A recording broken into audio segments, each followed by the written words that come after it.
Next up, Kill the Jockey or El Jockey. That title is kind of, we can't talk about like what it actually means, but I feel like it holds a lot of meaning within the story when you look at like what actually killing the jockey would mean.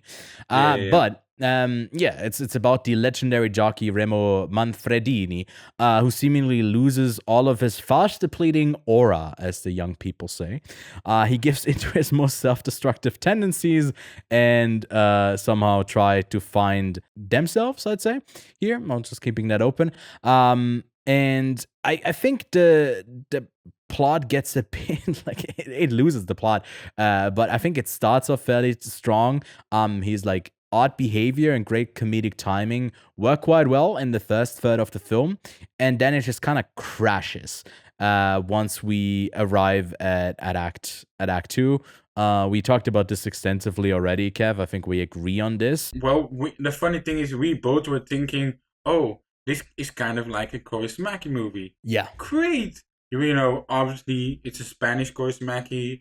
The humor is still very dry. The performances are still very, very dry, but, it's a bit of a warmer looking movie. It's not as cold as Aki Kaurismäki's movies tends to be, but it's absolutely absurd. Like, he's smoking, he blows his smoke into like a whiskey, and then like kind of drinks it all, and Yeah. like he goes to the tunnel and he's kind of beating the walls like they're drums, and that's all very, very entertaining and funny.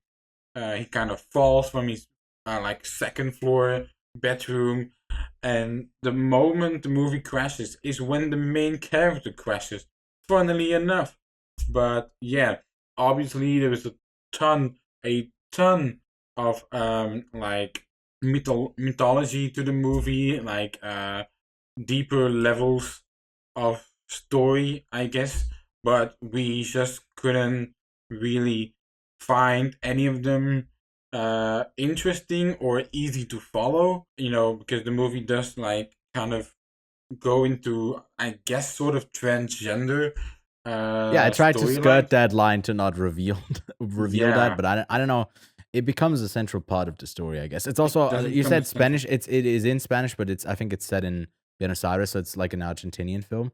But why you leave me out to try? I'm sorry. You said this before, and I didn't correct you, and I didn't write it in the notes. So it's like it feels like it's definitely your fault, but I'll take it that it's my fault because I didn't think for you. I'm sorry. But that like Argentina, Denmark, Spain, USA, and Mexico. Yeah, but it's set in Spanish-speaking movie. It's just no, it's a Spanish movie speaking wise, but it's set I think in Buenos Aires. Yeah, I get it. There's nothing wrong with what you said. I'm just like I'm trying to chime in. I know. And try to save you from spoiling too much of the film because like I feel like that part of it. I know, but it's tough to talk about. Yeah, what goes wrong with the movie. I know because that's the part of it where it gets like a bit too convoluted in a way that like you're definitely not setting any of that. Something's going on with that character in the first act. You just feel like there might be something wrong with his head that he just does some stupid shit, and and you don't really question that it has that it would like evolve into that. And then it has also like he has a girlfriend character that seems to be like very confident and doesn't really fit in the vibe sometimes as well. Gorgeous woman. I just it has to be stated as well this far into the recording, I guess. I'm sorry, sometimes I do get a bit obsessed. I'm like an Italian poet in the 15th century, obsessed with beauty. That relationship doesn't really go interesting places as well, and then all of his like family, nothing really gets to an interesting part other than like their gender identity, and that part of it just feels like it's I don't know, it's in service of like the funny sketch thing that gets thrown around later on, like some other stuff that it doesn't really sit at the core of the film. It feels a bit like it has a few different foci and like side quest. There's a side quest to be delivered.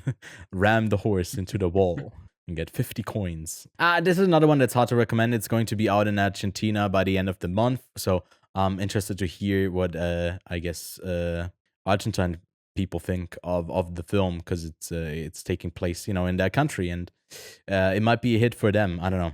I'm curious. I really don't have much to add. I'm sorry. Yeah, no. I think I gave this one still a five out of 10. Yeah. Yeah, me too. So yeah, I feel like starting from 6 out of 10 is what we can kind of recommend the film to like the right audience.